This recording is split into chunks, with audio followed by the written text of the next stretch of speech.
Mister and missus earphones TV சரியா, அதான் second channel. இது mister and missus earphones PC பாரம், அது வந்து mister and missus earphones TV, full on funny entertainment channel. So டக்குன்னு போங்க, லிங்க் கிளிக் பண்ணுங்க, சப்ஸ்கிரைப் பண்ணிக்கோங்க, அண்ட் லெட்ஸ் மீட் தேர் அப்படின்னு சொல்லிக்கிறேன். அண்ட் சில்வர் பட்டன் வீடியோ எப்போ இருந்துச்சுன்னு சொல்லிட்டு மறக்காம கமெண்ட் செக்ஷன் சொல்லுங்க. வணக்கம், நான் ஷோ வான்ஸ் பிசி போகிறோம். வான்ஸ் மிஸ்டேக் வந்து welcome back to my channel. So இப்போ தான் கொஞ்ச நேரம் முன்னாடி வந்துட்டு VD13 if I'm not wrong அதான் இருக்கணும், பிகாஸ் இது VD14 போகிறாங்க, VD13 தான் இருந்தாலும். பட் நெவர்தலெஸ் படத்தோட பேரை சொல்லிடுறேன். ரவுடி ஜனார்தனான்னு சொல்லிட்டு ஒரு வீடியோ இறங்குச்சு, நம்ம விஜய் தேவரகொண்டா பிரதரோடது. ஒரு பயங்கர மேக்கிங்லாம் வேறு லெவலில் இருந்துச்சு. மனுஷன் பயங்கர இன்டென்ஸாக இறங்கி ஒரு ஒரு ஒரு brutal action kind of film பண்ணியிருப்பார் அப்படிங்கிற மாதிரி தோணி, அது இன்னும் சப்சைடு ஆகிறதுக்கு முன்னாடி இன்னொரு பயங்கரமான அனௌன்ஸ்மெண்ட்டு, ரணபாலி அப்படின்னு சொல்லிட்டு இறங்கியிருக்கு. VD14 இஸ் ரணபாலி அப்படின்னு சொல்லி இறங்கியிருக்கு. இந்த பக்கம் VD பிரதர், இந்த பக்கம் ரஷ்மிகா மேம். ஸோ இந்த பயங்கரமான காம்பினேஷன் இவங்க ரெண்டு பேரும். So looking forward. ஓகே, என்ன ஏதுன்னு தெரில, ஒரு மாதிரி பயங்கர குதிரையில் போயிட்டு இருக்கிற மாதிரி ஒரு தம்ப்நெயில் மட்டும் இருந்துச்சு. என்னமோ ஸ்ட்ராங்காக இருக்கும், என்னமோ இன்ட்ரெஸ்டிங்காக இருக்கும்னு மட்டும் தோணுது. ஸோ வித்வுட் வேஸ்டிங் டைம் பார்த்துலாம், அப்புறம் பேசலாம்னு சொல்லிட்டு பட் போகிறவங்க மறக்காம சப்ஸ்கிரைப் பண்ணி தொடர்ந்து சப்போர்ட் பண்ணி சொல்லிட்டு let's get started with Ranabaali. Title announcement தான் நினைக்கிறேன், if I'm not wrong. So let's get started. பார்த்தலாம் சொல்லிட்டாலும் சப்ஸ்கிரைப் பண்ணுங்க. Let's get started. Here we go.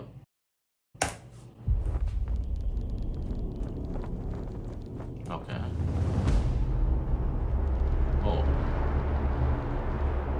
Okay, based on real happenings.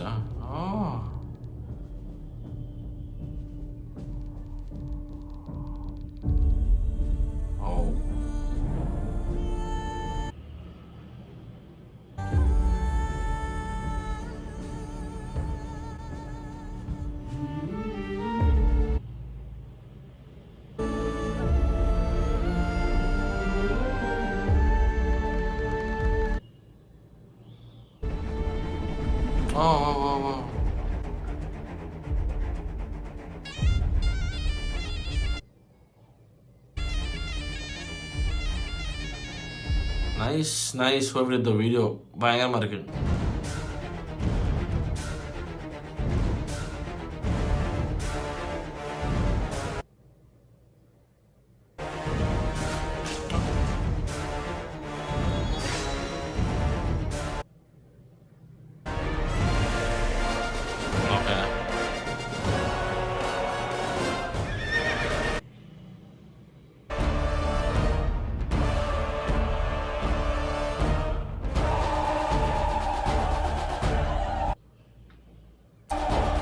ஓ 1817 இது இல்லை.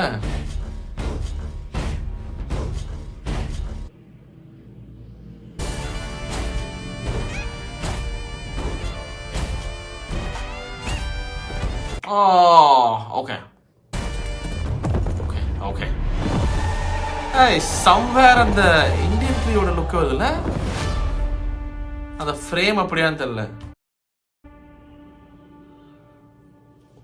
நாட் த லுக் எக்ஸாக்ட்லி, அதில் கொஞ்சம் பூனி மாதிரி போட்டிருந்தாங்கன்னு நினைக்கிறேன். ஆனால் அந்த ஃப்ரேம் அப்படியே இந்தியன் த்ரீயில் பார்த்த மாதிரி இருந்துச்சு எனக்கு. அப்படியே ஐம் நாட் சேயிங் எடுத்துட்டாங்கன்னு சொல்ல, பட் ஒருவேளை சிமிலர் கதையாக இருக்குமோ. ஐயோ, இந்தியன் த்ரீ அந்த இதில் தான் பயங்கரமான ஒரு, அதுவும் கிட்டத்தட்ட வந்துட்டு இந்தியன் தாத்தாவோட அப்பா கதையாது, இல்லை இந்தியன் தாத்தாவோட தாத்தா கதை ஏதோ ஒன்று அந்த மாதிரி சொன்னாங்க. ஓகே, ஐயோ எனக்கு என்னன்னா ஒரே மாதிரி சிமிலர் கதையாக போச்சுன்னா அப்புறம் ஐயோ இந்தியன் த்ரீக்கு தான் இருமே. ஐயோ ஓகே, பட் whatever, அந்த frame kind remind me of the last shot. அந்த அதுவும் குதிரையில் வருது, அவர் ஆண்டவர் வேற ஜோனில் இருப்பார், அது வேற லெவலு. பட் கிட்டத்தட்ட அந்த ஃப்ரேம் ஒரே மாதிரி இருந்துச்சு, அந்த பின்னாடி அந்த சன்னு அந்த ஒரு மாதிரி அந்த குதிரையில் வர shot. But nevertheless he is looking intense, he's looking very intense and he should be intense. இந்த மாதிரி ரூத்லெஸ் பீப்புளெல்லாம் வந்துட்டு பாவம் பார்க்கவே கூடாது, கொடூரமாக செதுக்கிடணும். கொஞ்சம் நஞ்சமாடா பண்ணானுங்க. இதில் எலிசபெத் ராணி செத்து போனால் என்ன ஃபனியாரா, நீங்கள் வந்து அப்படியே சில்லறை செதற விட்டு அப்படியே கண்ணீர் அஞ்சலி செத்துட்டாங்க. செம்ம காண்ட வச்சுட்டு யாருன்னு தெரியுமாடா, அவங்க ஊருக்குள்ள வந்து என்னெல்லாம் தெரியுமாடா பண்ணாங்க அப்படிங்கிற மாதிரி இருக்கும். என்னன்னே தெரியாமல் ரெலவன்ஸ்க்காக வந்து கிறுக்குத்தனமாக வந்து இறந்து போனதுக்கப்புறம் oh my God we miss her end of an era blah blah blah blah blah. அவங்க யார், அவங்க வரலாறு என்ன, நம்ம நாட்டில் வந்து என்னென்ன பண்ணாங்க தெரில. நம்ம ஆளுகளுக்கு வந்துட்டு ரெலவன்ஸ்க்காக என்ன வேணா பண்ணுவாங்கிறது அந்த நேரத்தில் தான் பார்த்தா. இன்ஃபேக்ட் நான் ரொம்ப ஒரு மாதிரி யாரா நீங்களாம் யாரா நீங்கள் எதுக்கு எடுத்தாலும் சோஷியல் மீடியாவில் ரெலவெண்ட்டாக இருக்கணுங்கிறக்காக எதை வச்சுட்டு ஷேர் பண்ணி விட்ருவீங்களா அப்படிங்கிற மாதிரி இருந்துச்சு.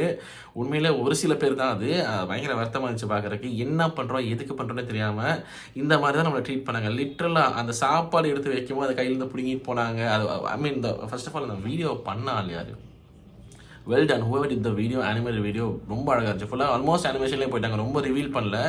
11th செப்டம்பர் ஓகே, நிறைய ரிவீல் பண்ணல. ஆனால் பயங்கர இதாக இருக்குன்னு மட்டும் தோணுது எனக்கு. என்ன சொல்கிறது, ரொம்ப ஒரு மாதிரி என்ன சொல்கிறது, பெயின்ஃபுல்லாக கொஞ்சம் டிஸ்டர்பிங்காக இருக்கும்னு நினைக்கிறேன். ஆனால் அதுக்கப்புறம் அந்த ரெபல் மோட் போகும்போது வந்துட்டு என்ன சொல்கிறதுங்க, ஒரு மாதிரி நம்மளுக்கு கூஸ் பம்ப்ஸாக இருக்கும்னு நினைக்கிறேன். 1878 சொன்னாங்க இல்லையா, 1878 நாட் ராங். ஓகே, ஸோ நம்ம 1857 தான் இவர் மங்கள் பாண்டேன்னு நினைக்கிறேன். ஏன் இப்படி குழப்பறேன் நான். ஃபர்ஸ்ட் வார் ஆஃப் இந்தியன் பாய்முட்னு தெரிஞ்சிடும் ஓரளவுக்கு ஹிஸ்ட்ரியில் ஞாபகம் இருக்குது. இது ஒன்று தாங்க 1857. பட் இந்த கதை 1878 போகுது. ஸோ வேறு ஏதோ கதை. ஓகே, ஸோ அப்போது இருந்த இந்த ஃப்ரீடம் ஃபைட்டர் பேர் தான் ரணபாலின்னு நினைக்கிறேன். அவர் தான் சாவாடா அடிக்கிற வாடா நான் வரேன் அப்படிங்கிற மாதிரி வந்திருப்பாருன்னு நினைக்கிறேன். Okay, this is goose pump stuff man already. Because ரொம்ப ஒரு பக்கம் பயங்கர பெயின்ஃபுல்லாக இருக்குது. அண்ட் இன்ஃபேக்ட் வந்து ஒரு மாதிரி நடந்து போயிட்டு அப்படியே தொப்புன்னு கீழே விழுகவும் அவங்க மேலே ட்ரெயின் ஏறுற மாதிரி ஒரு ஒரு ஒரு கட்டாச்சு. அது வந்துட்டு அந்த ட்ரெயினில் ஃபுல்லாமே வந்துட்டு அரிசி மூட்டைகளாக இருந்துச்சு. ஸோ சாப்பாடெல்லாம் திருடினதுனால இவங்க செத்து போயிட்டாங்கிற காட்டுற மாதிரி ஒரு பயங்கரமான ஒரு இன்ட்ரெஸ்டிங்காக அதை ப்ரெசென்ட் பண்ணியிருந்தாங்க. அதான் நினைக்கிறேன், எனக்கு அதான் புரிஞ்சுச்சு. பிகாஸ் அதுக்கு முன்னாடி தான் சாப்பாடு கையிலேருந்து எடுத்துகிட்டு போகிற மாதிரி அவங்க சாப்பாடு கேட்டு போகிறாங்க, கொடுத்துருங்க எங்களுக்கு சோறு கொடுத்துருங்கன்னு சொல்லிட்டு ஓடுறாங்க, மயங்கி டொப்பு விழுறாங்க. அதுக்கு மேலே அப்படியே ட்ரெயின் ஏறுற மாதிரி ஒன்று காட்டினாங்க. பட் அந்த இடத்துல ட்ராக்கிக்கு எதுவுமே இல்லை. பட் ஆனால் அந்த ட்ரெயினுக்கு மேலே வந்து மூட்டைகளாக இருந்துச்சு. ஸோ சாப்பாடு அரிசி கூட தவிர்க்கப்பட்டு இத்தனை பேர் இறந்து போனாங்கன்னு காட்டின மாதிரி தான் இருந்துச்சு அந்த அந்த particular visual, which was beautiful. அதை தாண்டி எவ்வளோ கடத்திட்டு போனாங்க. ஐயோம்மா, என்னென்ன கொடுமை பண்ணானுங்க. எத்தனை பேரை அநியாயமாக அடித்து கொண்டாங்க, எத்தனை பேரை தூக்கில் தொங்க விட்டு. End of an era. புறா விட்றீங்க, சிந்திச்சு செய்யணும் மக்களே. But nevertheless I feel this is gonna be amazing. But அந்த கடைசி ஷாட் மட்டும் எனக்கு கொஞ்சம் கண்டிப்பாக அந்த இந்தியன் 3 வைப்ஸ் கொடுத்துச்சு எனக்கு. ஒரு வேளை கதை சிமிலராக இருந்தால் அதுக்கப்புறம் ஃபுல்லாமே அங்கே மாட்டிப்பாங்க. என்ன தெரியல, அது இப்போதைக்கு ரிலீஸ் ஆகிற மாதிரி தெரியல. இது செப்டம்பர் தான் வந்து. ஸோ பறக்க அது பண்ணி ரிலீஸ் பண்ணிட்டாங்கன்னா ஓகே. சிமிலராக இல்லைன்னா, சிமிலராக இருந்துச்சுன்னா அப்புறம் மொத்தமாக வாங்கிடும். ஏற்கனவே இந்தியன் 2 பயங்கர அடி வாங்கிடுச்சு. Okay, but nevertheless talking about this is looking very promising. Ajay Atul அவர்கள் music, I am looking forward. This is my reaction for Ranabali title announcement video. உங்கள் தாட்ஸ் எனக்கு அந்த மறக்காம கமெண்ட் செக்ஷனில் சொல்ல வீடியோ பார்த்து நன்றி குறித்து சந்திக்கிறேன். மறக்காம பண்ணிடுங்க. ஓகே.